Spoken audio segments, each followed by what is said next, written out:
Super. Next நம்ம பார்க்க போகிற டாபிக் இண்டேஸ் 36 இம்பேர்மெண்ட் ஆஃப் அசெட். ரொம்பவே ஈஸியான டாபிக். பிபிஇ கம்பேர் பண்ணல இது அந்த அளவுக்கு ரொம்ப லென்த் கிடையாது, ரொம்ப குட்டி சாப்டர்.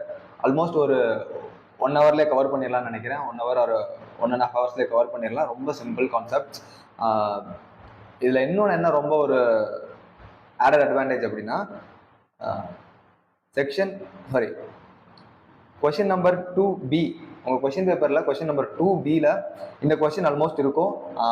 பாஸ்ட் 4 அட்டம்ப்ஸாக கேட்டுட்டு இருக்காங்க. 2Bல சேம் பிளேஸை கேட்டுட்டு இருக்காங்க. And 7 marks. ரொம்ப ஈஸியான கான்செப்ட்ஸ், குட்டி சாப்டர், கவர் பண்ணால் 7 மார்க்ஸ். ஸோ மிஸ் பண்ணாதீங்க. இம்பேர்மெண்ட் ஆஃப் அசெட்ஸ் ரொம்ப ரொம்ப முக்கியமான சாப்டர். ப்ளஸ் பிபி உங்களுக்கு ஆல்ரெடி கான்செப்டுவலாக அண்டர்ஸ்டாண்டிங் இருக்கிறதுனால ஈஸியாக இம்பேர்மெண்ட் ஆஃப் அசெட்ஸும் புரிஞ்சிடும். ஓகே, ஸோ டாபிக் உள்ள போயிடலாம்.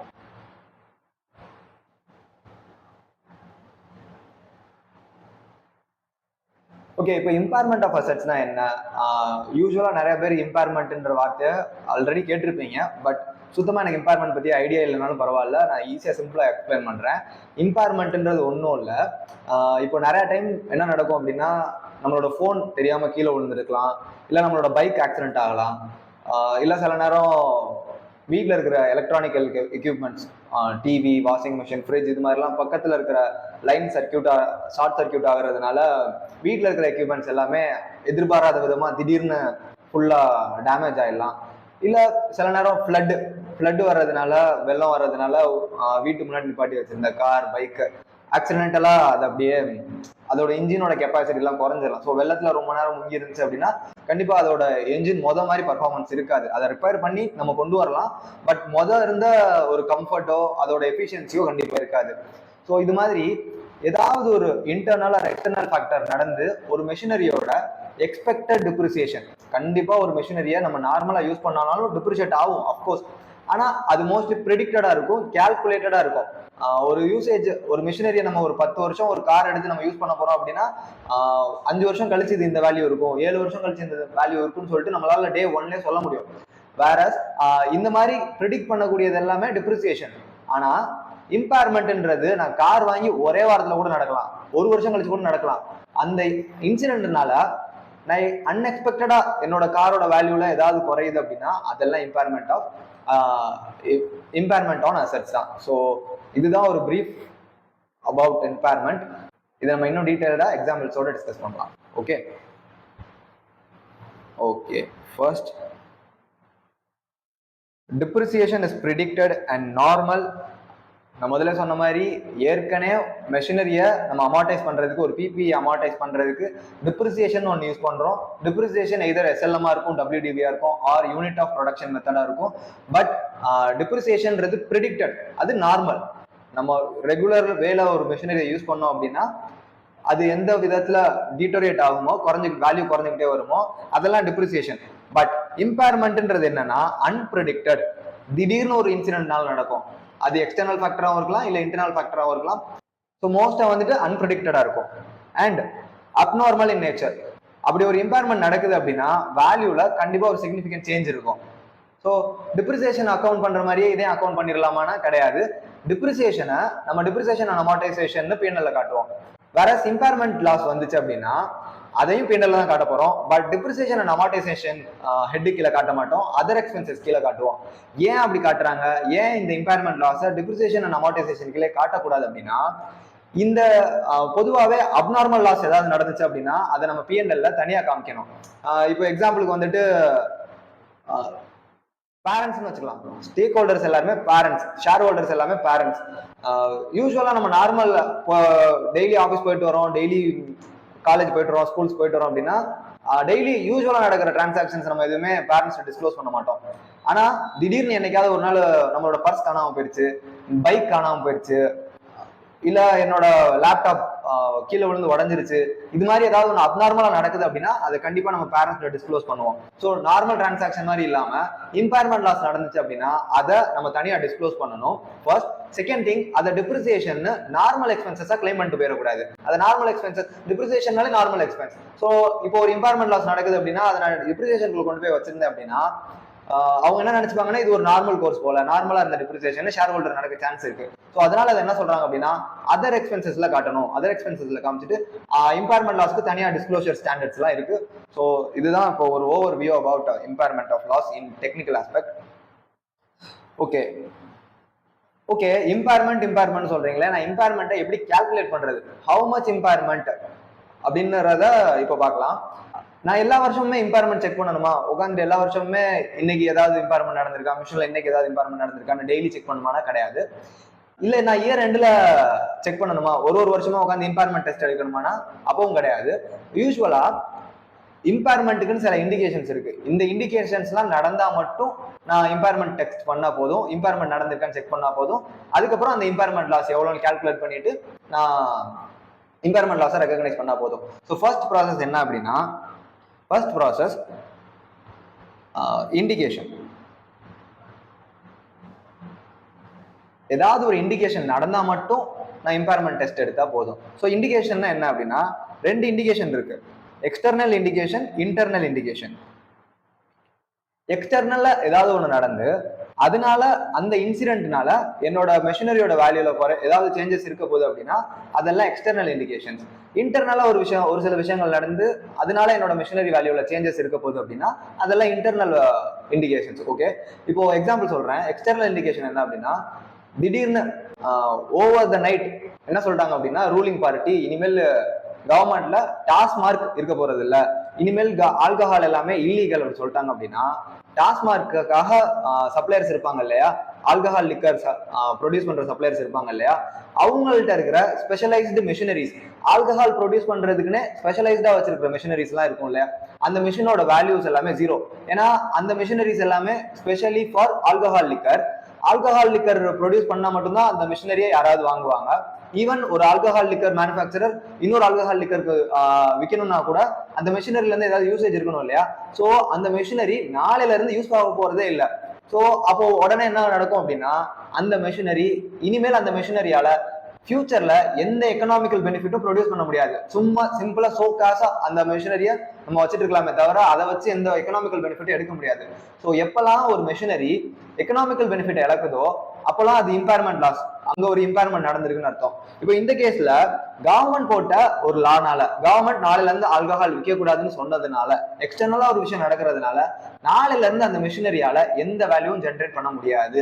ஈவன் அந்த மிஷினரி ஃபங்க்ஷனலா இருந்தாலும் கூட அதால எக்கனாமிக்கலா எந்த பெனிஃபிட் எடுக்க முடியாதுன்ற ஒரே ரீசனுக்காக அதுல இம்பேர்மெண்ட் நடந்திருக்குன்னு சொல்லுவோம். So external factor one, regulatory changes, ஏதாவது ஒரு ரெகுலேஷன்ஸ்னால நம்ம மிஷினரியை இனிமேல் யூஸ் பண்ண முடியாது அப்படின்னா அந்த கேஸ்ல இம்பேர்மெண்ட் நடந்திருக்கும். ஸோ இதே மாதிரி இன்டர்னலா ஒரு எக்ஸாம்பிள் பார்க்கலாம். இன்டர்னல் இண்டிகேட்டர்ல ஒன்று என்ன அப்படின்னா நம்ம ஒரு பட்ஜெட் போட்டிருக்கோம். எக்ஸாம்பிளுக்கு இந்த மிஷினரியில இருந்து நம்ம ஒரு 1 lakh unit of productions 1 lakh units நம்ம எதிர்பார்க்கிறோம் இந்த வருஷம் அப்படின்னா அது 1 lakhல ஒரு 90% மீட் பண்ணிட்டா ஓகே, 90,000 யூனிட்ஸ் ப்ரொடியூஸ் பண்ணிருந்துச்சுன்னா ஓகே, இது நார்மல். ஆனா அந்த மிஷினரி ஃபுல் டைம் ஓடுது, பட் ஆனா 70,000 யூனிட்ஸ் ஆல்மோஸ்ட் ஒரு 60 to 70% ஆஃப் எஸ்டிமேட்டட் ப்ரொடக்ஷன் தான் மேனுஃபேக்சர் பண்ணுது அப்படின்னா அங்க ஒரு சிக்னிபிகண்ட் டிட்டோரியேஷன் நடந்திருக்கு. எதர் அது வந்துட்டு ஆபரேஷனல் இன்எஃபிஷியன்சியா இருக்கலாம், இல்ல அந்த மிஷினரியோட யூஸ்ஃபுல் லைஃப் குறைஞ்சிருக்கலாம், எஃபிஷியன்சி குறைஞ்சிருக்கலாம். ஸோ இந்த ரெண்டு சினாரியோல அந்த மிஷினரியோட எஃபிஷியன்சி குறைஞ்சிருந்துச்சு அப்படின்னா அந்த இடத்துல இம்பேர்மெண்ட் லாஸ் நடந்திருக்கு.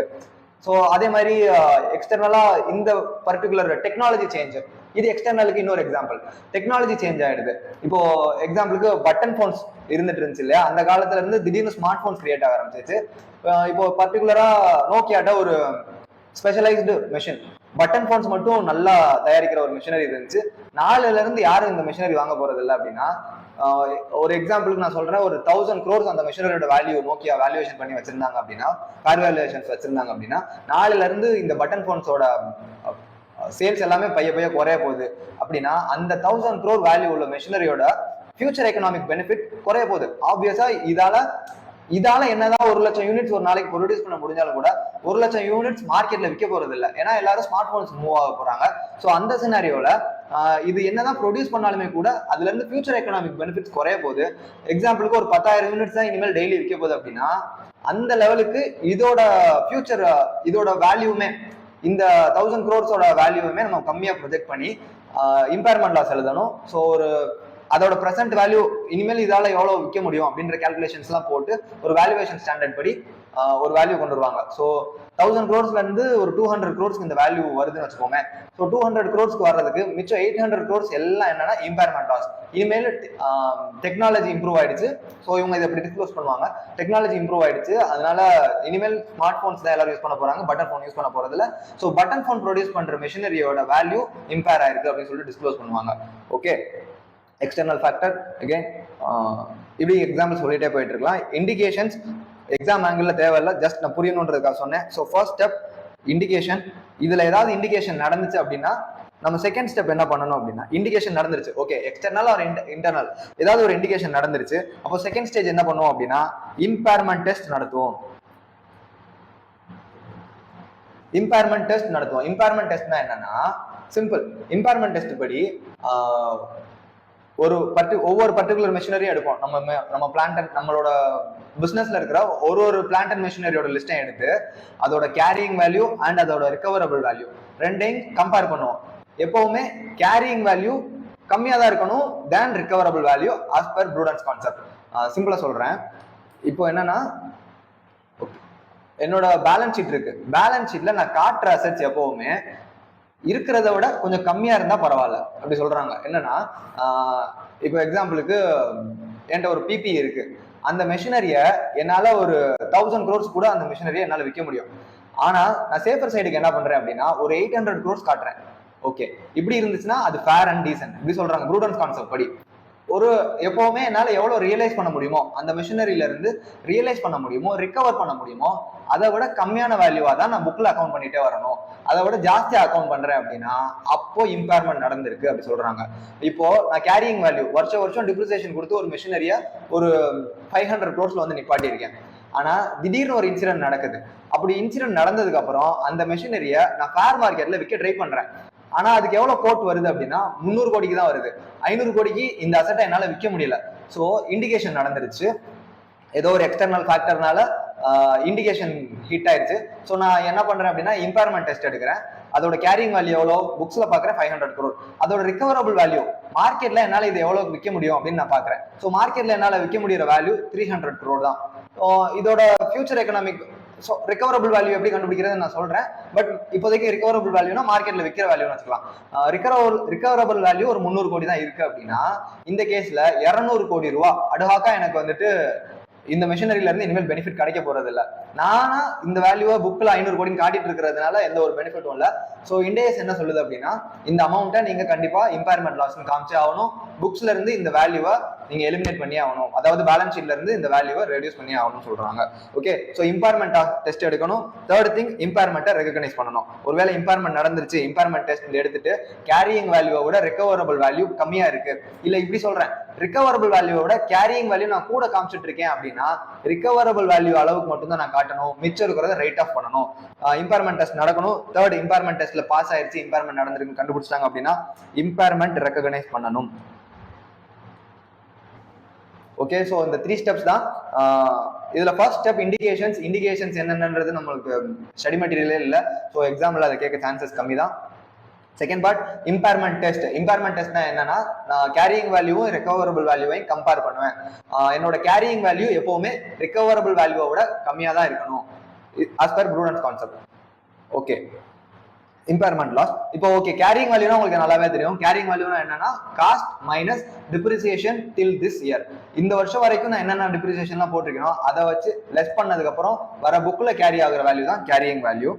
ஓகே, பட் ரிகவரபிள் அமௌண்ட்னா என்ன? ரிகவரபிள் அமௌண்ட் என்ன அப்படின்னா அதுக்கு ஒரு குட்டியா ஃபார்முலா சொல்றாங்க. இந்த இன்கம் டேக்ஸ்ல எல்லாம் வர மாதிரி whichever is higher whichever is lower மாதிரி ஒரு ஃபார்முலா சொல்றாங்க. என்ன சொல்றாங்கன்னா recoverable amount is higher of fair value minus selling expenses or value in use. Simple. Fair value minus selling எக்ஸ்பென்சஸ்னா என்னன்னா என்னால ஓப்பன் மார்க்கெட்ல எவ்வளவு விற்க முடியும். இப்போ எக்ஸாம்பிளுக்கு நம்மளோட ஃபர்ஸ்ட் எக்ஸாம்பிள் எடுத்துக்கலாம். நான் ஒரு 500 கோடி ரூபாய் கேரியிங் வேல்யூ உள்ள ஒரு மெஷினரி என் கையில இப்போ வச்சுட்டு இருக்கேன். அதோட ஃபேர் வேல்யூ அதை என்னால மார்க்கெட்ல எவ்வளவு விற்க முடியும் அப்படின்னா ஒரு 350 கோடி ரூபாய்க்கு விற்க முடியும்னு வச்சுக்கலாமே. ஓகே, 350 கோடி ரூபாய்க்கு விற்க முடியும். பட் அந்த 350 கோடி ரூபாய்க்கு நான் விற்கணும் அப்படின்னா சில செல்லிங் எக்ஸ்பென்சஸ் பண்ணி ஆகணும். ஃபார் எக்ஸாம்பிள் நான் அந்த மெஷினரியை போய் கோட் பண்ணணும், நிறைய வெண்டர்ஸை மீட் பண்ணணும், அந்த மெஷினரிக்கு நான் சர்டிஃபிகேஷன் வாங்கணும். அந்த சர்டிஃபிகேட் இருந்தாலும் செல்லர் வாங்கிப்பாரு நம்பி வாங்கிப்பாரு அப்படின்னா அந்த சர்டிஃபிகேட் நான் வாங்கணும். ஸோ இதெல்லாம் செல்லிங் எக்ஸ்பென்சஸ்ல இன்க்ளூட் ஆகும். ஸோ இந்த 350 கோடி ரூபாய் என்னால ஆப்வியஸா ரியலைஸ் பண்ண முடியாது இல்லையா, ஏன்னா நான் இந்த செல்லிங் எக்ஸ்பென்சஸ் எல்லாம் பண்ணா மட்டும்தான் இந்த 350 கோடி ரூபாய் பேங்க் அக்கௌண்ட்டுக்கு வரும். ஸோ அப்போ என்னோட பேங்க் அக்கௌண்ட்டுக்கு எவ்வளவு வெளியே அவுட்ஃப்ளோ ஆகுது, அதுக்கப்புறம் எவ்வளவு இன்ஃப்ளோ ஆகுது, ரெண்டையும் கன்சிடர் பண்ணி தான் நான் ஃபேர் வேல்யூ அப்படின்றத எடுத்துட்டு வரணும். So fair value of 350 crore எனக்கு ஃபுல்லா கிடைக்காதுன்றனால செல்லிங் எக்ஸ்பென்சஸ் லெஸ் பண்ணிக்கணும். இதுக்காக நான் செல்லிங் எக்ஸ்பென்சஸ் இப்போ இந்த 350 கோடி ரூபா மதிப்புள்ள மிஷினரியை நான் வெளியே கொண்டு போகணும், வித்துறணும் அப்படின்னா சர்டிஃபிகேட் வாங்கணும். அந்த சர்டிஃபிகேட்டோட வேல்யூ 10 கோடி ரூபா இருக்குன்னு வச்சுப்போம். ஸோ நெட்டா இதோட அமௌண்ட் எவ்வளோ அப்படின்னா 340 கோடி. ஸோ இந்த கேஸ்ல ஏவோட வேல்யூ என்ன அப்படின்னா 340 கோடி. வேல்யூ இன் யூஸ், இப்போ பி ஆப்ஷன் என்னன்னா வேல்யூ இன் யூஸ். இந்த ரெண்டு ஆப்ஷன்ல எது ஹையரோ நான் அதுதான் எடுக்கணும். இப்போ வேல்யூ இன் யூஸ்னா என்னன்னு நான் சொல்றேன். வேல்யூ இன் யூஸ் என்னன்னா என்னோட கேரியிங் வேல்யூ 500 கோடி இருக்கு. ஓகே, இந்த எக்ஸாம்பிள்ல என்னோட மெஷினரியோட கேரியிங் வேல்யூ 500 கோடி. ஓகே, அந்த மெஷினரியோட ஃபேர் மார்க்கெட் வேல்யூ, ஃபேர் மார்க்கெட்ல வெண்டர்ஸ்லாம் இதுக்கு எவ்வளவு கோட் பண்றாங்க அப்படின்னா 350 கோடி. அதை நான் விற்கணும் அப்படின்னா ஒரு 10 கோடி செலவு பண்ணணும். ஸோ நெட்டா 340 கோடி என்னால அந்த மெஷினரியில இருந்து ரியலைஸ் பண்ண முடியும். ஸோ இது ஆப்ஷன் ஏவோட வேல்யூ. செகண்ட் பார்ட் என்ன அப்படின்னா வேல்யூ இன் யூஸ். அதை நான் வெண்டருக்கு விற்காம நானே ப்ரொடக்ஷனுக்காக யூஸ் பண்ணி ப்ரொடக்ஷன்ல வர ப்ராஃபிட்ஸ் எல்லாம் இருக்கும் இல்லையா, அதெல்லாம் நான் இயர் ஆன் இயர் எடுக்கிறேன். ஸோ நான் என்ன சொல்றேன் அப்படின்னா ஒரு 100 கோடின்னு வச்சுக்கலாம். இதே மாதிரி எனக்கு வந்துட்டு ஒரு 5 வருஷத்துக்கு கண்டிப்பா இதுல இருந்து 100 கோடி 100 கோடி 100 கோடின்னு கிடைக்க போகுது அப்படின்னா ஆப்வியஸா எனக்கு மொத்தமா இதுல இருந்து 500 கோடி ரூபாய் பெனிஃபிட் வரப்போகுது. இதை நானே யூஸ் பண்ணி ப்ரொடக்ஷன் ரன் பண்ணேன் அப்படின்னா 500 கோடி ரூபாய் கிடைச்சிரும். ஓகே, ஸோ 500 கோடி. ஆனா இந்த 500 கோடி எனக்கு ஒரே நாள்ல கிடைக்க போறது இல்ல, த்ரூ அவுட் த பீரியட் கிடைக்க போகுது.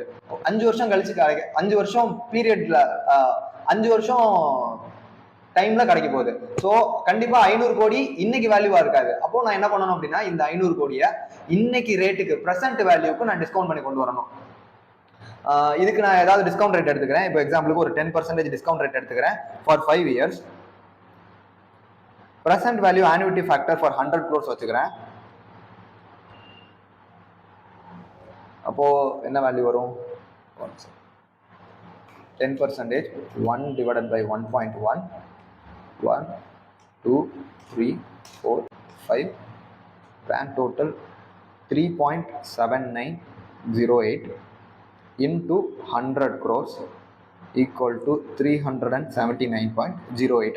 ஸோ இதோட டிஸ்கவுண்டட் வேல்யூ, இதுல இருந்து வரப்போற ஃபியூச்சர் எக்கனாமிக் பெனிஃபிட்ஸ் எல்லாத்தையும் நான் சம்மப் பண்றேன். சம்மப் பண்ணிட்டு டிஸ்கவுண்ட் பண்ணி இன்னைக்கு டேர்ம்ஸ்க்கு கொண்டு வரேன். இந்த 500 கோடி ரூபாய், திரும்பவும் சொல்றேன், இந்த 500 கோடி ரூபாய் எனக்கு இன்னைக்கே கிடைக்க போறது இல்ல, throughout the period. Year 1ல ஒரு 100 கோடி, இயர் 2ல ஒரு 100 கோடி, இயர் 3ல 100 கோடி, இப்படின்னு 5 வருஷம் கிடைக்க போகுது. கண்டிப்பா ஒரு வருஷமும் நான் கிடைக்க போற 100 கோடியை பார்க்க கூடாது. அதை விட இது கம்மியான வேல்யூவேஷனா தான் நான் எடுத்துக்கணும். ஏன்னா இன்ஃபிளேஷன் இருக்கு, அதனால மணியோட வேல்யூ டிட்டோரியேட் ஆகும். ஸோ பிரசன்ட் வேல்யூக்கு நான் குறைக்கிறப்போ டிஸ்கவுண்ட் பண்ணி கொண்டு வரணும். பிரசன்ட் வேல்யூல இந்த 500 கோடியோட வேல்யூ எவ்வளவுன்னு பார்த்தோன்னா 379 கோடி. ஓகே, இப்போ ரெக்கவரபிள் அமௌண்ட் நான் எதை கொண்டு வரணும் அப்படின்னா option A or option B, whichever is higher. இந்த இடத்துல எனக்கு எது ஹையரான வேல்யூனா 379 தான் ஹையரான வேல்யூ. ஸோ நான் இதை தான் ரெக்கவரபிள் அமௌண்ட்னு சொல்லணும். ஓகே, என்னோட கேரியிங் வேல்யூ 500 crore, என்னோட ரிகவரபிள் அமௌண்ட் இந்த இடத்துல 379. So 379 recoverable amount. Carrying value கூட இருக்கா, இம்பேர்மெண்ட் டெஸ்ட் பார்க்குறேன், கேரியிங் வேல்யூ கூட இருக்கா, yes correct true.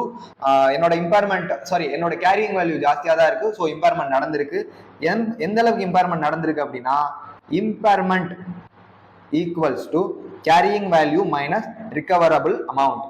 500 crore minus 379 comes to 500 crore minus 379 comes to 121 crore.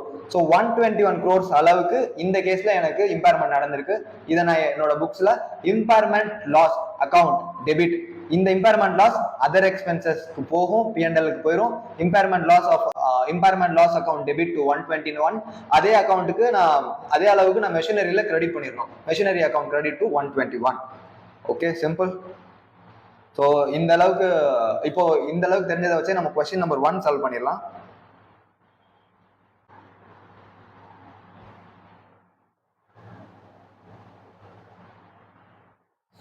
Okay, இந்த கொஷின் பேங்க்கும் அண்ட் ஸ்டடி மெட்டீரியலும் நம்மளோட டிஸ்கிரிப்ஷன் லிங்க்லேயே இருக்கும், நீங்கள் டவுன்லோட் பண்ணிக்கோங்க. இப்போ இந்த ஸ்டேஜில் கண்டிப்பாக உங்களால் ஃபர்ஸ்ட் கொஸ்டின் சால்வ் பண்ண முடியும். ஸோ வீடியோ பாஸ் பண்ணிட்டு ஃபர்ஸ்ட் கொஸ்டின் ட்ரை பண்ணுங்க. உங்களால் முடியலன்னா ரெஃபரன்ஸ்க்காக இந்த வீடியோ யூஸ் பண்ணிக்கோங்க. Okay, question number 1.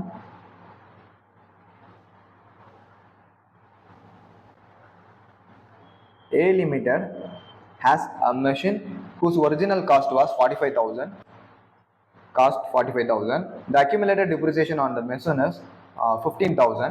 Similar machine have recently been sold in the same locality for 25,000 with selling expenses of 2,000. இது என்ன சொல்றாங்கன்னா ஃபேர் மார்க்கெட் வேல்யூ சொல்றாங்க. ஃபேர் மார்க்கெட் வேல்யூ 25,000 அண்ட் இதை வச்சு இதுக்கு விற்கணும் அப்படின்னா ஒரு 2,000 செல்லிங் எக்ஸ்பென்சஸ் ஆகும். ஸோ இது ரெண்டையும் நான் ரெடியூஸ் பண்ணி 23,000 ஃபேர் மார்க்கெட் வேல்யூ எடுத்துக்கணும். Management determined the entity's specific present value of future cash flows of the machine is rupees 28,000. இதுல இருந்து என்னால ஃபியூச்சர் எக்கனாமிக் பெனிஃபிட்ஸ் எவ்வளவு எடுக்க முடியும் அப்படின்னா 28,000.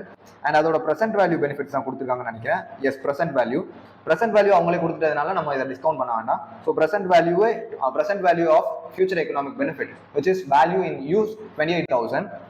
ஸோ இப்போ என்னென்னலாம் கண்டுபிடிக்க சொல்றாங்க அப்படின்னா, first fair value less cost to sell. Fair value அவங்களே சொல்லிட்டாங்க. Fair value less cost to sell is equals to 25,000 minus 2,000, 23,000. okay, second question. Second என்ன கேட்குறாங்க? ரிகவரபிள் அமௌண்டோட ஃபார்முலா என்னது? ரிகவரபிள் amount is equal to fair market value minus selling cost to sell. fair value of minus cost to sell, or B, value in use அப்படின்னா present value of future economic benefit, present value of expected future cash flows, whichever is higher. So in the கேஸ்ல என்னோட future economic fair value minus cost to sell A is 23,000, B 28,000. so whichever is higher னு பார்த்தோம் அப்படின்னா 28,000. recoverable amount equal to 28,000. okay, then third question என்ன கேட்டிருக்காங்கன்னா impairment loss ஓட formula என்ன? impairment loss is equal to carrying value minus recoverable amount. Example please expand பண்ணி எழுதுங்க. Time இல்லைன்னா மட்டும் இந்த ஷார்ட்கட்ஸ்லாம் யூஸ் பண்ணுங்க, இல்லாட்டி எக்ஸ்பேண்ட் பண்ணி எழுதுங்க. ரிகவரபிள் amount carrying value 45,000 minus 15,000, so 30,000 minus recoverable amount 28,000. here impairment loss is equal to 2,000. okay, fourth one, carrying amount of the machine after impairment.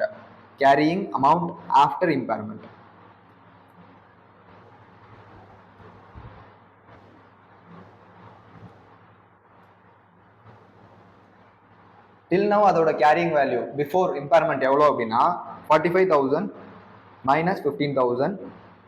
So impairment ஒரு 2,000 நடந்திருக்கு. இப்போ 2,000 போக 28,000. ஓகே, ஸோ ஆல்மோஸ்ட் இம்பேர்மெண்ட்டுக்கு அப்புறம் எந்த வேல்யூக்கு கேரிங் வேல்யூ வந்துடும் அப்படின்னா ரிகவரபிள் அமௌண்ட்டுக்கு carrying value மாறிடும். ஏன்னா அது டிஃபரன்ஸை நம்ம கேரிங் வேல்யூலேருந்து எடுத்துடுறோம். ஸோ ரிகவரபிள் அமௌண்ட்டோட வேல்யூக்கு கேரிங் வேல்யூ வந்துடும். Okay, question number 1 over. okay, so இப்போ next topic போயிடலாம். treatment of impairment loss. Okay, இப்போ இம்பேர்மெண்ட் லாஸ் நடந்துச்சு அப்படின்னா என்ன பண்ணணும்? இப்போ நம்ம முதல்ல பார்த்தோம், இம்பேர்மெண்ட் லாஸ் ஆயிடுச்சு அப்படின்னா இம்பேர்மெண்ட் லாஸை P&L கொண்டு போகணும். P&L டிப்ரிசியேஷன் அண்ட் அமார்டைசேஷன் கீழே கொண்டு போயிடக்கூடாது. அதர் எக்ஸ்பென்சஸ் கீழே இதை கிளாசிஃபை பண்ணி செப்பரேட் லைன் ஐட்டமாக காட்டணும். ஓகே, இப்போ இம்பேர்மெண்ட் லாஸ் இந்த லெவலுக்கு ட்ரீட்மெண்ட். ஓகே, இப்போ ஒரு வேலை என்ன நடக்குது அப்படின்னா, ஒரு மெஷினரி வெள்ளத்தில் மாட்டிக்கிச்சு. ஸோ இயர் 1 நம்ம இப்போ 24 இயர் 1 சொல்றேன். இயர் 1ல ஒரு மெஷினரி வெள்ளத்துல மாட்டிக்கிச்சு. ஸோ அப்போ என்ன சொல்றாங்க, இண்டிகேஷன் நடந்துருச்சு, எக்ஸ்டர்னல் இண்டிகேஷன். அதனால இம்பேர்மெண்ட் டெஸ்ட் பண்றாங்க. இம்பேர்மெண்ட் டெஸ்ட்ல ஒரு 100 கோடி ரூபாய் இம்பேர்மெண்ட் லாஸ் எழுதிடுறாங்க. ஓகே, இம்பேர்மெண்ட் லாஸ் நடந்துருச்சு. நெக்ஸ்ட் இயர் சப்சிக்வெண்டா என்ன நடக்குதுன்னா, அந்த மெஷினரியில ஒரு புது காம்போனன்ட் ஆட் பண்றாங்க. ஸோ புது காம்போனன்ட் ஆட் பண்ணிட்டு இப்போ புது காம்போனன்ட்டோட வேல்யூ எவ்வளோனா 500 crores. இந்த 500 crores இன்வெஸ்ட் பண்ணதுனால அதோட ஃபியூச்சர் எக்கனாமிக் பெனிஃபிட் ஜாஸ்தி ஆயிடுச்சு. அதோட நார்மலா அந்த மிஷினரியில இம்பேர்மெண்ட்டே நடக்கல, ஒரு இந்த வெள்ளமே வரல அப்படின்னா அது என்ன ப்ரொடியூஸ் பண்ணுமோ அதை விட ஜாஸ்தியாவே ப்ரொடியூஸ் பண்ண போகுது. ஸோ அதனால என்ன சொல்றாங்க அப்படின்னா இதை இனிமேல் புதுசா ரீவேல்யூவேஷன் பண்ணணும், இதை இனிமேல் அப்ரிஷியேட் பண்ணணும் அப்படி சொல்றாங்க. ஸோ அந்த கேஸ்ல நம்ம எப்படி ட்ரீட் பண்ணணும்? இல்ல இந்த மாதிரி நடக்குது. என்ன நடக்குதுன்னா இயர் 1க்கு முந்தின வருஷம் என்ன நடக்குதுன்னா ரீவேல்யூவேஷன் அப்போ பண்ணிடுறாங்க.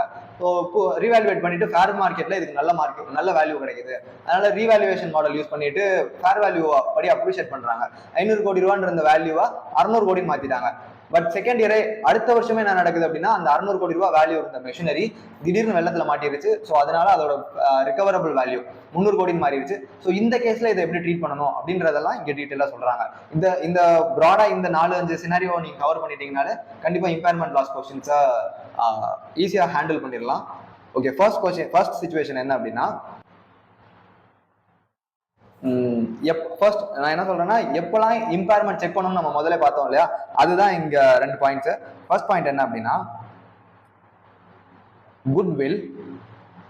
Goodwill intangible assets with indefinite lives. Intangible assets with indefinite lives-னா எக்ஸாம்பிள் சாஃப்ட்வேர்ஸ். மோஸ்டா சாஃப்ட்வேர்ஸ் எல்லாம் அதர்வைஸ் ஏதாவது புதுசா டெக்னாலஜி வரல அப்படின்னா அது எப்போ அவுடேட்டட் ஆகும்னே நம்மளால சொல்ல முடியாது.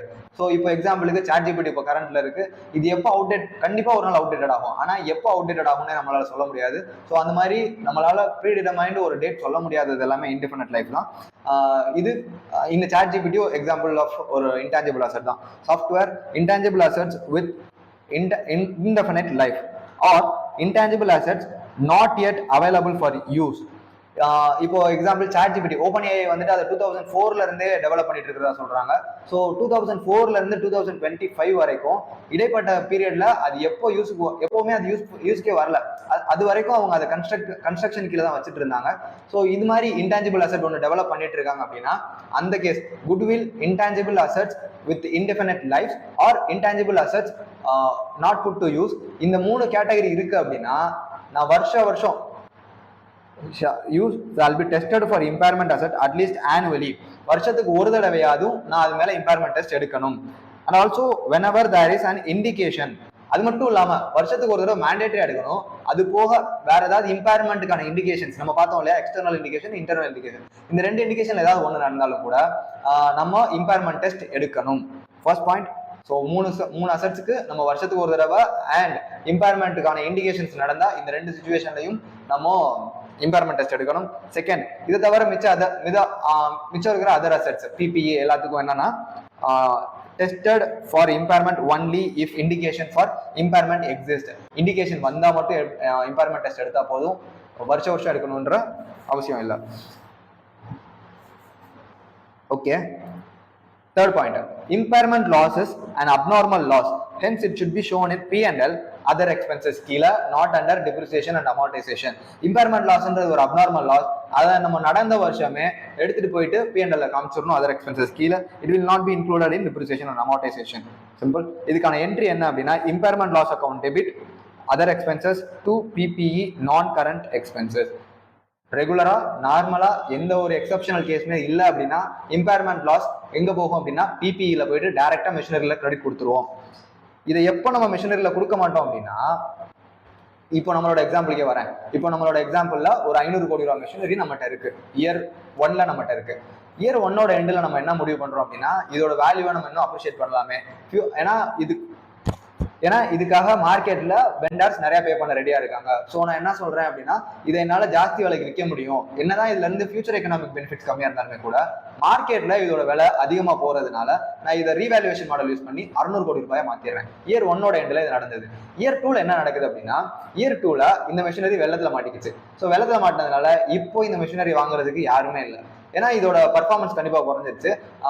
இப்போ இதை எவ்வளவு ரீவேல்யூட் பண்றோம் அப்படின்னா 300 கோடி ரூபாய்க்கு. ஏன்னா ரிகவரபிளும் இதை 300 கோடி ரூபாய்க்கு தான் வாங்குறதுக்கு வெளியே மார்க்கெட்ல ஆள் இருக்காங்க. அப்போ இந்த கேஸ்ல இதுல எவ்வளவு இம்பேர்மெண்ட் நடந்திருக்கு அப்படின்னா 300 கோடி ரூபாய்க்கு. ஆனா 300 கோடி ரூபாயும் நான் P&L கொண்டு போகணுமானா இல்ல 300 கோடி ரூபாயில ஒரு 100 கோடி ரூபாய் நம்ம போன வருஷமே ரீவேல்யூவேஷன் ஏத்திருந்தோம் இல்லையா, 500 கோடி ரூபாயில இருந்தது 600 கோடி ரூபாய்க்கு மாத்தணும்ல, அந்த எக்ஸ்டெண்ட் வரைக்கும் நான் ரீவேல்யூவேஷன் OCI கிரெடிட் கொடுத்துட்டு மிச்சம் இருக்கிற காம்போனன்ட் மிச்சம் இருக்கிற 200 கோடிக்கு மட்டும் இம்பேர்மெண்ட் லாஸ் வச்சா போதும். அதுதான் இங்க சொல்றாங்க. Okay, after impairment depreciation on that After impairment, depreciation on that asset shall be calculated based on the revised. Okay, இந்த பாயிண்ட் என்னன்னா இம்பேர்மெண்ட் நடந்ததுக்கு அப்புறம் டிப்ரிசியேஷனை ரிவைஸ் பண்ணணும். நம்ம பிபிஇலே பார்த்தோம், 2 சிச்சுவேஷன்ல நான் டிப்ரிசியேஷனை ரீகால்குலேட் பண்ணணும். இம்பேர்மெண்ட் லாஸ் நடந்தாலோ ஒரு மேஜர் காம்போனன்ட்டை நான் ரீப்ளேஸ் பண்ணாலோ டிப்ரிசியேஷன் ரீகால்குலேட் பண்ணணும். ஸோ அந்த பாயிண்ட் சொல்றாங்க. ஓகே, அடுத்த பாயிண்ட் என்னன்னா, in case of impairment loss in an asset which was revalued in profit in earlier year. நமக்கு இயர் 1ல நான் 500 கோடியில இருந்து 600 கோடியா ரீவாலுவேட் பண்றேன் அப்வர்ட்ல, the impairment loss shall be first adjusted with the revaluation reserve. So year 1ல நான் என்ன பண்ணிருப்பேன், 100 கோடி ரூபாய ரீவாலுவேஷன் ரிசர்வ் OCIல ரீவாலுவேஷன் கெயின் OCIல வச்சுட்டு இயர் 2ல ரீவாலுவேஷன் ரிசர்வ் ட்ரான்ஸ்ஃபர் பண்ணிருப்பேன். இப்போ அந்த 100 கோடி ரீவாலுவேஷன் ரிசர்வ்ல இருக்கும். ஸோ அந்த எக்ஸ்டெண்டுக்கு என்னோட இம்பேர்மெண்ட் லாஸ் நடந்துச்சு அப்படின்னா ஃபர்ஸ்ட் அந்த ரீவாலுவேஷன் ரிசர்வ் அட்ஜஸ்ட் பண்ணி முடிச்சதுக்கு அப்புறம் தான் மிச்சம் இருக்கிற வேல்யூவை நான் என்னோட இம்பேர்மெண்ட் லாஸ்னு P&L கொண்டு போகணும். Okay, there is such unadjusted loss, such portion shall be taken to profit and loss as impairment. இது நம்ம நம்பர்ஸ்ல பார்க்கல சூப்பரா புரியும். Okay, in case of reversal of impairment இந்த அசெட், இப்போதான் ரொம்ப முக்கியமான விஷயம். இம்பேர்மெண்ட் ஃபர்ஸ்ட் வருஷம் நான் ரீவாலுவேட் பண்றேன், ஆர் சும்மா கூட இருக்கட்டும், இம்பேர்மெண்ட் நடந்த வருஷத்துக்கு அப்புறம் திரும்ப நான் ரீவாலுவேஷன் பண்றேன், அப்வர்ட் ரீவாலுவேஷன் பண்றேன் அப்படின்னா அந்த அமௌண்ட் டிப்ரிஷியேட் ஆகாம அந்த இம்பேர் ஆன லாஸ் அசெட் இருக்கு இல்லையா, அந்த அசெட் ரீவாலுவேஷன் நடக்காம இருந்திருந்தா என்ன வேல்யூ வந்திருந்திருக்குமோ அந்த வேல்யூ வரைக்கும் மட்டும்தான் நான் ரீவாலுவேஷன் பண்ண முடியும், அதுக்கு மேல பண்ண முடியாது. ஸோ இதுவும் எகைன் நம்ம நம்பர்ஸ்ல பார்க்கல சூப்பரா புரியும். நம்ம எக்ஸாம்பிள் பார்த்தலாம். In case of reversal of impairment in the asset that is the recoverable amount subsequently increased, the previously charged impairment loss shall be reversed to the extent of the carrying value if there were no impairment. PPE account debit. Okay, ஏதோ நம்பர்ஸ்ல பார்த்தலாம். Okay, so இந்த extend வரைக்கும் நம்ம ப்ராக்டிக்கலா குட்டியா ஒரே ஒரு கம்பெனியோட case study மட்டும் பார்த்துட்டு வந்துடலாம்.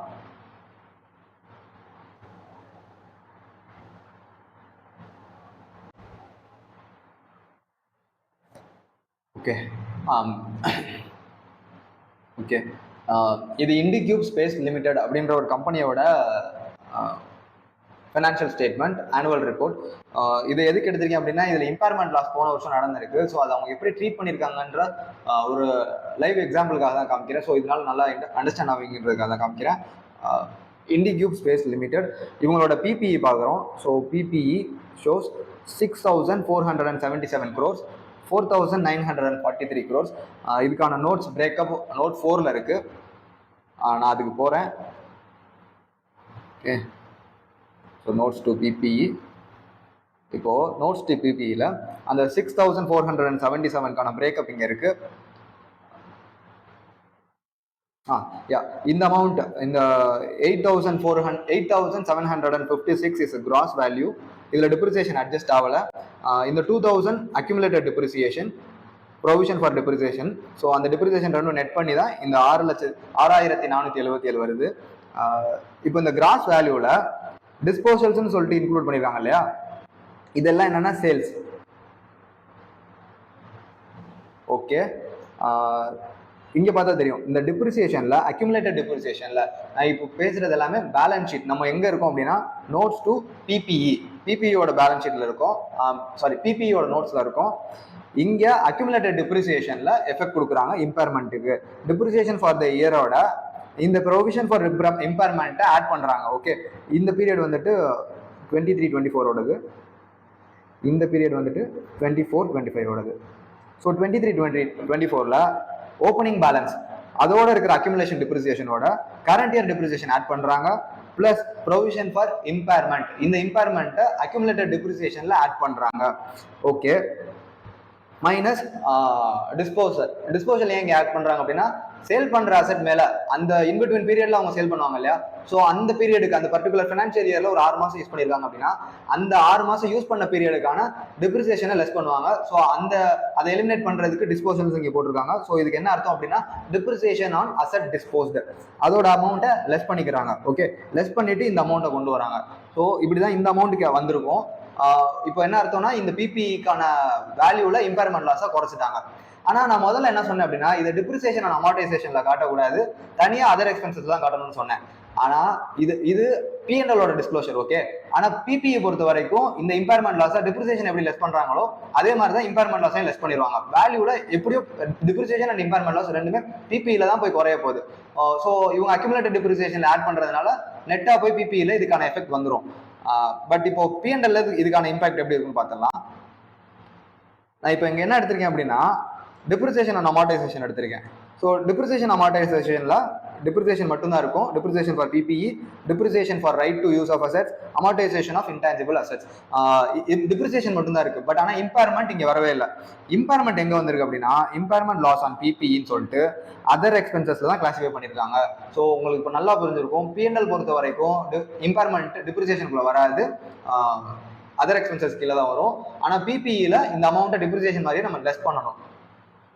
ஓகே, 20 crore 0.84 lakhs இந்த அமௌண்ட்டை வந்துட்டு அதர் எக்ஸ்பென்சஸ்ல 24ல காமிச்சிருக்காங்க. ஆனா இவங்களே இன்னொன்று என்ன சொல்றாங்க அப்படின்னா இந்த அமௌண்ட்டோட இம்பேர்மெண்ட் அடுத்த வருஷமே சரியாயிடுது. ஸோ இதை என்ன பண்றாங்க அப்படின்னா ரிவர்ஸ் பண்றாங்க. ரிவர்ஸ் பண்றப்போ இதை எங்க கொண்டு போறாங்க அப்படின்னா அதர் இன்கம் கொண்டு போறாங்க. இதோட பிரேக்கப் ஒரு நிமிஷம்.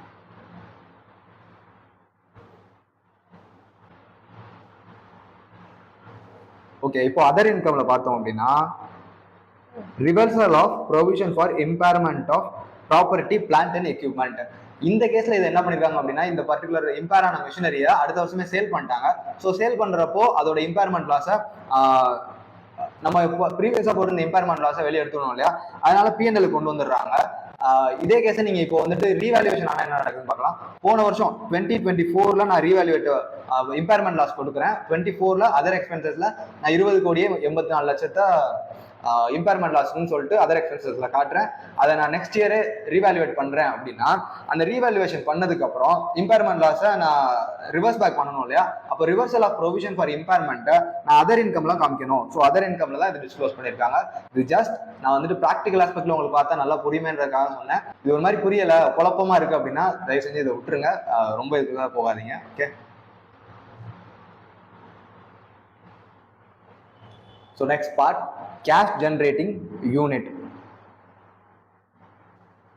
இதுவும் ரொம்ப சிம்பிளான கான்செப்ட்.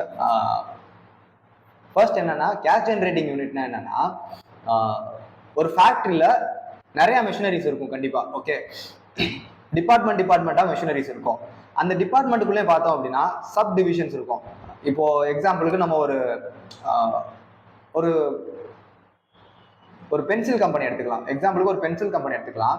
இப்போ இந்த பென்சில் கம்பெனில அப்சரா பென்சில் கம்பெனில நிறைய குரூப் ஆஃப் டிவிஷன்ஸ் இருக்கும். ஷார்ப்னர் தயாரிக்கிற டிவிஷன் இருக்கும், எரேசர்ஸ் தயாரிக்கிற டிவிஷன் இருக்கும், இந்த பென்சில்ஸ் தயாரிக்கிற டிவிஷன் இருக்கும். ஸோ இது ப்ராடா இப்போ ஒரு 3 டிவிஷன்ஸ் இருக்குன்னு வச்சுக்கலாம். அதுல பர்டிகுலரா இந்த பென்சில் தயாரிக்கிற டிவிஷன்லையுமே நிறைய டைப்ஸ் ஆஃப் மெஷினரிஸ் இருக்கும். அந்த மெஷினரியில இப்போ அந்த டிவிஷனுக்குள்ள பர்டிகுலரா ப்ராடா ஒரு 3 மெஷினரி இருக்கும். என்னன்னா இந்த இப்போ நம்மளோட எக்ஸாம்பிளுக்கு இதை சுத்தி இருக்கிற இந்த பென்சில் தயாரிக்கணும் அப்படின்னா இதை சுத்தி ஒரு உடன் ஸ்ட்ரக்சர் வேணும், இந்த உடன் சிலிண்டர் இருக்கணும் இல்லையா. ஸோ இந்த உடன் சிலிண்டர் இருக்கணும், அது ஃபர்ஸ்ட் மிஷினரி தயாரிக்குது. செகண்ட் மிஷினரி என்ன பண்ணுது அப்படின்னா இந்த உடன் சிலிண்டர்ல ஒரு ஹோல் போட்டுட்டு நடுவில் இருக்கிற இந்த கருப்பு கலர் கார்பன் ஃபில்லிங்கை ஃபில் பண்ணுது. ஓகே, ஸோ ஃபர்ஸ்ட் மிஷினரி என்ன பண்ணுதுன்னா இந்த உடன் ஸ்ட்ரக்சர், இதுக்கு தேவையான உடன் ஸ்டிக் சிலிண்டர் ஸ்ட்ரக்சர் கொண்டு வருது. செகண்ட் மிஷினரி இதுல ஹோல் போட்டுட்டு இந்த கார்பன் ஃபில் பண்ணுது. தேர்ட் மிஷினரி என்ன பண்ணுதுன்னா இது மேல இருக்கிற இந்த கோட்டிங் பெயிண்ட் கொடுக்குது. ஸோ இந்த 3 மிஷினரி சேர்ந்து தான் இந்த பென்சில் வெளியே வருது. அப்சரா கம்பெனியால இந்த பென்சிலை தான் விற்க முடியுமே தவிர இதுக்கு முன்னாடி இந்த ஸ்டேஜஸ் இந்த ஹாலோ சிலிண்டர், உடன் ஹாலோ சிலிண்டரை விற்க முடியாது. இந்த கார்பனை ஃபில் பண்ணி வெறும் பிளைனா இந்த கார்பனை மட்டும் விற்க முடியாது, ஏன்னா அதை கொண்டு போற வழியிலே உடஞ்சிரும். அதே மாதிரி இந்த உடன் சிலிண்டரையுமே விற்க முடியாது, யாரும் மார்க்கெட்ல வாங்குறதுக்கு ஆள் இருக்க மாட்டாங்க. கோட்டிங் இல்லாமலும் இந்த பென்சில் விற்க முடியாது, பிராண்ட் பண்ணாதான் அப்சராவால விற்க முடியும். அப்படின்றப்போ இந்த 3 மெஷினரியும் இன்டகிரேட் ஆகி ஃபங்க்ஷன் ஆனா மட்டும்தான் ஒரு விற்கக்கூடிய ஒரு சேலபிள் ப்ராடக்ட் வெளியே வருது. அப்படின்னா இந்த 3 மிஷினரி சேர்த்து கேஷ் ஜென்ரேட்டிங் யூனிட்னு சொல்லுவாங்க. ஓகே, ஸோ கேஷ் ஜென்ரேட்டிங் யூனிட்னா உங்களுக்கு இப்போ நல்லா புரிஞ்சிருக்கும். இண்டிவிஜுவல் மெஷினரிஸ் எல்லாம் சேர்ந்து ஒரு பர்டிகுலர் சிங்கிள் ப்ரொடக்ஷன் வெளியே தருது, அந்த சிங்கிள் ப்ரொடியூசர் தான் வெளியே விற்க முடியுது. அப்படின்னா இந்த 3 மெஷினரியும் இன்டகிரேட்டட் ஒன்னு, depending on each other. So இந்த 3ஐ சேர்த்து நம்ம என்ன சொல்லுவோம் அப்படின்னா cash generating unit. So individual machineries individual machineries ஒரு ப்ராடக்ட்டை வெளியே தருது, அந்த ஒரு ப்ராடக்ட்டை விற்கணும் அப்படின்னா இந்த 3 மெஷினரி ஃபங்க்ஷன் ஆகணும். அப்படின்னா அந்த மெஷினரி எல்லாம் நம்ம single cash generating unit classify பண்ணிடுவோம். Okay, so a cash generating unit is the smallest identifiable group of assets that generates cash inflows that are largely independent of cash inflows. இப்போ இது என்ன சொல்றாங்கன்னா, இப்போ இந்த அப்சரா கம்பெனியால பென்சிலை மட்டுமே இண்டிபெண்டா சேல் பண்ண முடியும், எரேசர்ஸ் அண்ட் ஷார்ப்னர்ஸோட ஃபோக்கஸ் பண்ணாம லார்ஜ்லி இந்த 3 மெஷினரியை மட்டும் மேனேஜ் பண்ணாங்கனாலே போதும், சூப்பரா இந்த பென்சிலை மட்டும் அவங்களால சேல் பண்ண முடியும். So largely independent of cash inflows. இந்த 3 மெஷினரி சேர்ந்தா சூப்பரா இண்டிபெண்டா கேஷ் இன்ஃப்ளோஸ் ஜென்ரேட் பண்ண முடியும். அப்படின்னா அந்த 3 மெஷினரியும் சிஜியும் சொல்லலாம், from other assets or group of assets. Okay, so cash generating யூனிட்னா இப்போ நல்லா புரிஞ்சிருக்கும். Cash generating unit. ஓகே, இப்போ இந்த கேஷ் ஜென்ரேட்டிங் யூனிட்ல ஒரு இம்பேர்மெண்ட் நடக்குது, அப்போ இதை எப்படி ட்ரீட் பண்ணணும் அப்படின்றதுக்கான ரூல்ஸ் இங்க சொல்லியிருக்காங்க. In case of cash impairment loss on CGU, அந்த 3 மெஷினரியில ஏதோ ஒரு மெஷினரி, இந்த 3 மெஷினரியும் வெள்ளத்துல முங்கிருச்சுன்னு வச்சுக்கலாமே, அப்போ என்ன பண்றது? Impairment loss shall be allocated to reduce the carrying value of individual assets in the following order. என்னதான் 3 மெஷினரி சேர்ந்து சிஜியூவா இருந்தாலுமே கூட இண்டிவிஜுவலா அது 3 வேற வேற அசெட்ஸ் தான். ஸோ அந்த 3 அசெட்ஸுக்கும் இது ஒரு 150 கோடின்னு இருக்கும், இது ஒரு 100 கோடி, இது ஒரு 100 கோடி, அப்படி மொத்தமா 350 கோடின்னு நான் ஒரு சிஜியூன்னு நான் பேலன்ஸ் ஷீட்ல காட்ட போறது இல்லை, அதெல்லாம் மெஷினரி 1, 2, 3 தான் லிஸ்ட் ஆயிருக்கும். ஸோ இந்த கேஸ்ல இதோட பர்டிகுலர் வேல்யூவா நான் இம்பேர்மெண்ட் லாஸுக்கு குறைக்கணும். ஆனா இந்த 3 மெஷினரியும் சேர்த்து தான் எனக்கு ஃபியூச்சர் எக்கனாமிக் பெனிஃபிட் தருது. ஸோ அப்போ என்ன பண்ணுவாங்க அப்படின்னா, இந்த சிஜியூக்கு இம்பேர்மெண்ட் லாஸ் கண்டுபிடிச்சிட்டு 3 மெஷினரியோட கேரியிங் வேல்யூலையும் ப்ரொபோர்ஷனேட்டா குறைப்பாங்க. ஸோ அந்த ப்ரொபோர்ஷனேட் எப்படி கண்டுபிடிக்கிறாங்கன்னு பார்க்கலாம். ஃபர்ஸ்ட், இதை நான் இண்டிவிஜுவலா எல்லா அசட்டையும் டிஸ்டர்ப் பண்றதுக்கு முன்னாடி, இந்த 3 மெஷினரி டிஸ்டர்ப் பண்றதுக்கு முன்னாடி இந்த சிஜியூக்குன்னு ஏதாவது குட்வில் இருக்கான்னு பார்க்கணும். அப்படி குட்வில் இருந்துச்சு அப்படின்னா இம்பேர்மெண்ட் லாஸை ஃபர்ஸ்ட் நான் அந்த குட்வில்லோட தான் செட் ஆஃப் பண்ணணும். So first, goodwill of CGU shall be written off. அதை ரைட் ஆஃப் பண்ணதுக்கு அப்புறம் இன்னும் பேலன்ஸ் இருக்கு, இன்னும் இம்பேர்மெண்ட் லாஸ் கொடுக்க வேண்டியது இருக்கு அப்படின்னா அப்ப என்ன சொல்றாங்க, if balance impairment loss remains such loss shall be allocated on pro rata basis of carrying value of remaining assets. Remaining இருக்கிற அசெட்ஸ் மேல நான் ப்ரோரேட்டா பேசிஸ்ல கொடுக்கணும். இந்த ப்ரோரேட்டா பேசிஸ்க்கு நான் என்ன வேல்யூ எடுத்துக்கணும் அப்படின்னா அதோட கேரியிங் வேல்யூ. கேரியிங் வேல்யூல இப்போ மெஷினரி 1, 2, 3 நம்ம பார்த்தோம், 150 கோடி, 100 கோடி, 100 கோடி. ஸோ இது 3 டோட்டல் பண்ணோம் அப்படின்னா 350 கோடி வரும். என்னோட இம்பேர்மெண்ட் லாஸ் ஒரு 100 கோடின்னு வச்சுக்கலாம். ஸோ 100 கோடி டிவைடட் பை 350 கோடி இன்டூ மெஷினரி 1ஓட இம்பேர்மெண்ட் லாஸ் கண்டுபிடிக்கணும் அப்படின்னா இன்டூ 150 கோடி, செகண்ட் மெஷினரியோட இம்பேர்மெண்ட் லாஸ் இன்டூ 100 கோடி, இப்படிதான் நான் கண்டுபிடிப்பேன். ஸோ ப்ரோரேட்டா பேசிஸ் உங்களுக்கு நல்லாவே தெரியும், இந்த மாதிரி கொடுக்கணும். Okay, however such share of impairment loss shall not be reduced the carrying value of an asset below its individual recoverable value or 0. இப்போ என்ன சொல்றாங்க அப்படின்னா, இப்படி நீங்க ப்ரோரேட்டா பேசிஸ்ல கொடுக்கறது ஓகே, ஆனா அடுஹாக்கா நீங்க இப்படி கொடுக்கறதுக்கு முன்னாடி என்ன செக் பண்ணணும் அப்படின்னா இந்த இண்டிவிஜுவல் அசெட்ஸோட ரிகவரபிள் வேல்யூ இருக்கான்னு பார்க்கணும். இப்போ எக்ஸாம்பிளுக்கு இந்த மெஷினரி 1, 2 ஆர் 3 இது மூணும் சேர்ந்தாதான் எனக்கு வந்துட்டு ப்ரொடக்ஷன் கிடைக்கும், பென்சில் ப்ரொடக்ஷன் கிடைக்கும்.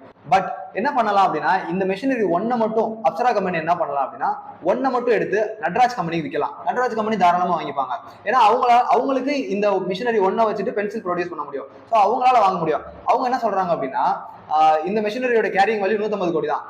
இது நட்ராஜ் கம்பெனி எவ்வளவு கோட் பண்றாங்க அப்படின்னா 200 கோடிக்கு. என்னால 200 கோடிக்கு இந்த மெஷினரியை நான் வாங்கிக்கிறேன் அப்படின்னு நட்ராஜ் கம்பெனி சொல்றாங்க அப்படின்னா இந்த இடத்துல இம்பேர்மெண்ட் லாஸ் மெஷினரி 1க்கு இல்ல. ஸோ அவங்க என்ன இந்த இடத்துல இண்டேஸ் என்ன சொல்றாங்கன்னா எந்த விதத்திலையும் நீங்க கொடுக்குற இம்பேர்மெண்ட் லாஸ் ரெக்கவரபிள் அமௌண்ட் ஹெல்தியா இருக்கிற ஒரு மெஷினரியை இது இம்பாக்ட் கொடுத்துடக்கூடாது. ஸோ இந்த கேஸ்ல நம்ம மெஷினரி பி அண்ட் சிக்கு மட்டும் தான் இம்பேர்மெண்ட் லாஸ் ப்ரொபோர்ஷனேட்டா கொடுக்கணுமே தவிர மெஷினரி 1 நம்ம டிஸ்டர்ப் பண்ணவே கூடாது. ஸோ மெஷினரி நீங்க இம்பேர்மெண்ட் லாஸ் டிஸ்ட்ரிபியூட் பண்றதுக்கு முன்னாடி இந்த கண்டிஷனை செக் பண்ணிக்கோங்க. ஏதாவது ஒரு பர்டிகுலர் மெஷினரிக்கு, இண்டிவிஜுவல் மெஷினரிக்கு ரிகவரபிள் வேல்யூ நல்லா இருக்கு, ரிகவரபிள் வேல்யூ ஜாஸ்தியா இருக்கு அப்படின்னா அந்த மெஷினரிக்கு நம்ம இம்பேர்மெண்ட் லாஸ் கொடுக்க கூடாது. Okay, in such scenario the impairment loss allocation shall be carried on with other assets of CGU. Okay, so overall இப்போ நம்ம இம்பேர்மெண்ட்டுக்கு என்னென்ன டாபிக்ஸ் தேவையோ என்னென்ன கான்செப்ட்ஸ் புரியணுமோ அது எல்லாமே நம்ம புரிஞ்சுக்கிட்டோம். ஸோ ரிமைனிங் இருக்கிற கொஸ்டின்ஸ் எல்லாமே நம்ம சால்வ் பண்ண ஆரம்பிச்சிடலாம். ஓகே, கொஸ்டின் 2 ரொம்பவே ஈஸியான கொஸ்டின். ப்ளீஸ் வீடியோவை பாஸ் பண்ணிட்டு நீங்கள் ஒரு தடவை ட்ரை பண்ணுங்கள், அட்லீஸ்ட் ரீட் பண்ணுங்கள், அதுக்கப்புறம் வீடியோவை கண்டினியூ பண்ணுங்கள். உங்களால் சால்வ் பண்ண முடிஞ்சுன்னா ப்ளீஸ் சால்வ் பண்ணிட்டு நெக்ஸ்ட் பார்ட் போயிருங்க. நான் கொஸ்டின் டைம் ஸ்டாம்ப் கொடுக்குறேன். கொஸ்டின் 2 ஸ்கிப் பண்ணிட்டு நீங்கள் நெக்ஸ்ட் கொஸ்டின் வந்துருங்க.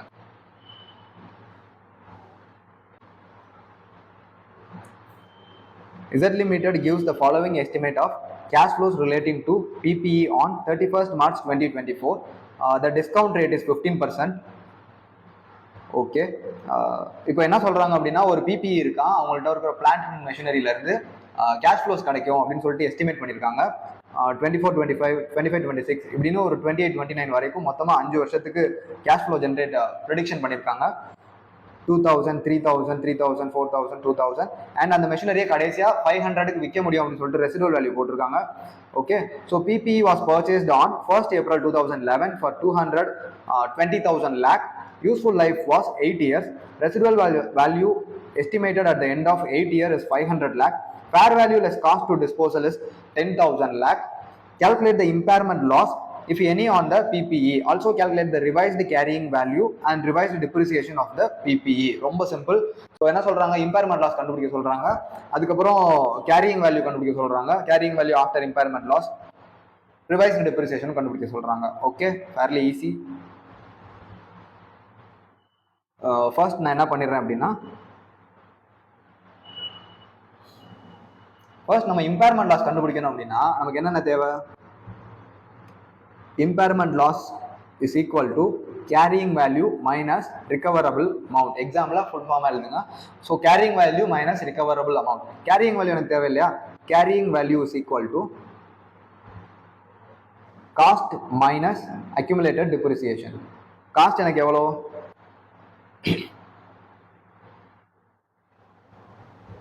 Cost 20,000 minus depreciation. டிப்ரிசியேஷன் எனக்கு இந்த இடத்துல 20,000 மைனஸ் 500. ஸோ இன்னும் ரிமைனிங் 5 இயர்ஸ் இருக்கு அப்படின்னா இதோட யூஸ்ஃபுல் லைஃப் ஆல்ரெடி எவ்வளோ பாஸ் ஆயிருக்கு? ஓகே, 12, 13, 14. ஸோ 3 வருஷம் ஆல்ரெடி இதோட யூஸ்ஃபுல் லைஃப் முடிஞ்சிருச்சு. So 8 years into 3 years full ஒரு portion. Okay, 19,500 divided by 8 into 3. So 20,000 minus 7,301.25 equal to 20,000 minus 73.2.5, 12,687.5. Carrying value கிடைச்சிருச்சு. Okay, B recoverable amount.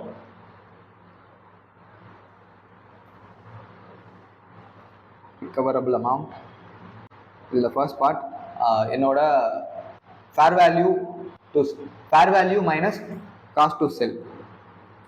Fair value minus cost to sell equals to fair value எவ்வளோ? 10,000 minus cost to செல். இதுக்கான cost to செல் அவங்களே reduce பண்ணிட்டு எனக்கு கொடுத்துருக்காங்க. So 10,000 தான். Okay, second part value in use. இந்த மெஷினரியை use பண்ணி என்னால் எவ்வளோ கேஷ் ஜென்ரேட் பண்ண முடியும்னு பார்க்கணும். அதை நான் ப்ரெசென்ட் வேல்யூ டேர்ம்ஸ்க்கு மாற்றணும்.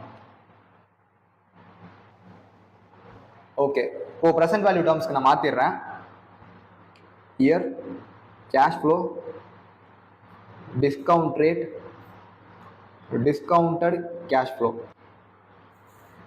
Year 1, 2, 3, 4, 5. Cash flow 2,000, 3,000, 3,000, 4,000, 2,500. நான் ரெசிடுவல் வேல்யூவும் சேர்த்துக்கிறேன். ஸோ டிஸ்கவுண்ட் ரேட் இப்போ என்னன்னா டிஸ்கவுண்ட் ரேட் அவங்க 15% யூஸ் பண்ணிக்க சொல்லியிருக்காங்க. So present value factor for discount rate 1 divided by 1.15. நான் இந்த 1.15 எப்படி இருக்குன்னு சொல்லியிருக்கேன். 1 டிவைட் யூஸ்வலாக நார்மலாகவே நடக்கும். 1 டிவைடட் பை போட்டுட்டு 1 ப்ளஸ் நம்மளோட ரேட் ஆஃப் டிஸ்கவுண்ட் ரேட்டை டெசிமலில் ஆட் பண்ணணும். ஸோ என்னோட 15% நான் டெசிமலில் மாற்றினேன் அப்படின்னா 0.15. ஸோ 1 டிவைடட் பை 1 டிஃபால்ட்டாக வந்துடும். 1 டிவைடட் பை 1.15. ஓகே, இப்போ 1 divided by 1.15 equals first 0.8696. okay, another equals 0.7561 equals 0.6575 equals 0.5718 equals 0.4972. 4 decimals எடுத்துக்கிறது எப்பவுமே அட்வைசபிள். ஸோ 4 decimal எடுத்துக்கிட்டேன். 2000 into 0.8696 இது ரெண்டையும் மல்டிப்ளை பண்ணி வர ஃபிகர் இங்கே எழுதுகிறேன். So 1739.2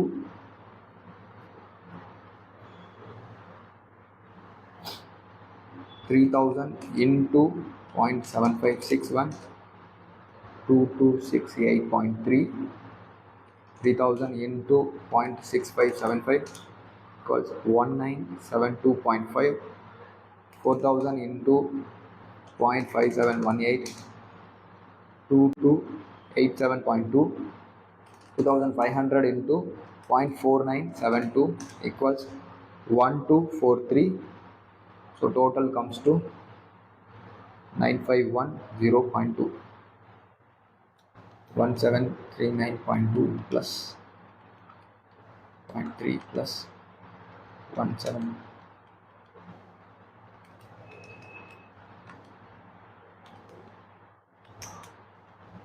plus. Okay value in use கிடச்சிருச்சு. இப்போ recoverable value is equal to fair value தான் ஹையஸ்ட்டாக இருக்குது. ஸோ ஃபேர் வேல்யூ எடுத்துக்கிறேன். Recoverable amount is equal to 10,000. recoverable amount, therefore recoverable amount equals to 10,000.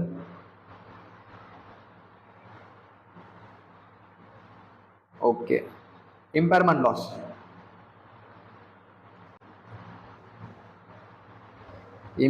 loss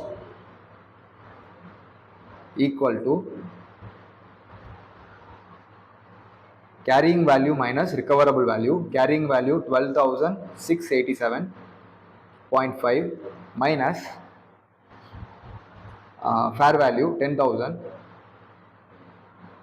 So impairment loss equal to 2,687.5.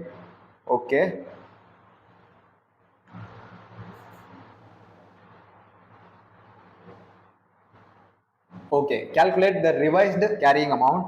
So revised carrying amount is equal to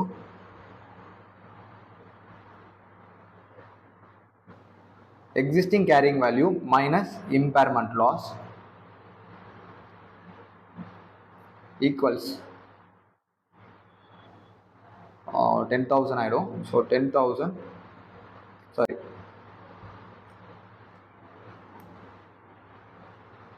12,687.5 minus impairment loss equals 10,000. So recoverable amount க்கு carrying value வந்துரும். Revised carrying value over and revised depreciation. So revised depreciation ரெண்டு சினாரியோவில் நம்ம டிப்ரிசியேஷனை ரீகால்குலேட் பண்ணணும். Impairment loss நடந்திருந்தாலோ இல்லை நான் ஒரு மேஜரான காம்பவுண்டை replace பண்ணியிருந்தாலோ revised depreciation calculate பண்ணணும். இப்போ இந்த கேஸில் ரிவைஸ்டு டிப்ரிசியேஷன் ஃபார்முலா என்ன அப்படின்னா யூஸ்வலாக revised carrying value minus residual value. Revised residual value இருந்தால் அதை போடணும். So revised residual value divided by remaining useful life. இந்த மெஷினரிக்கு ரிமைனிங் யூஸ்ஃபுல் லைஃப் இருக்குல்ல அதை போடணும். So revised carrying value is 10,000 minus residual value revise பண்ணியிருக்காங்களா நான் இல்லை, அது அப்படியே 500 கண்டினியூ பண்ணலாம். Divided by remaining useful life. அவங்களே கொஸ்டின்ல சொல்லிட்டாங்க ரிமைனிங் 5 years இது யூஸ் ஆக போகுது. ஏன்னா யூஸ் ஆக போகுதுன்றனால தான் அவங்க கேஷ் ஃப்ளோவே கால்குலேட் பண்ணியிருக்காங்க. ஸோ ரிமைனிங் 5 years நான் போட்டுக்கலாம். Okay, so 9,500 divided by 5 comes to 1900 per year. Okay, question number 2 over. Next question போயிடலாம்.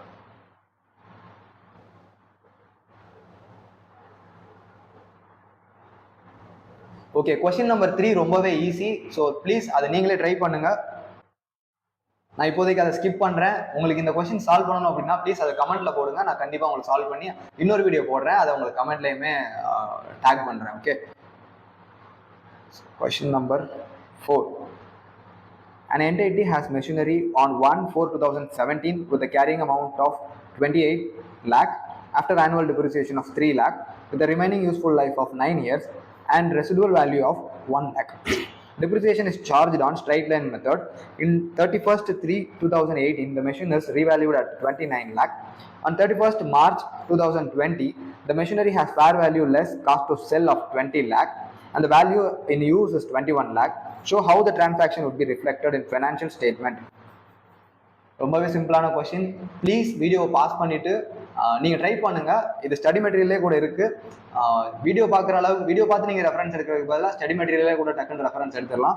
நீங்கள் ஒன்ஸ் ட்ரை பண்ணுங்க, ஸ்டடி மெட்டீரியல் யூஸ் பண்ணுங்க. சால்வ் பண்ண முடியலன்னா மட்டும், கிளாரிஃபிகேஷன் வேணும்னா மட்டும் நீங்கள் வீடியோக்குள்ளே வாங்க. ஸோ டைம் சேவ் பண்ணலாம், அதுக்காக தான்.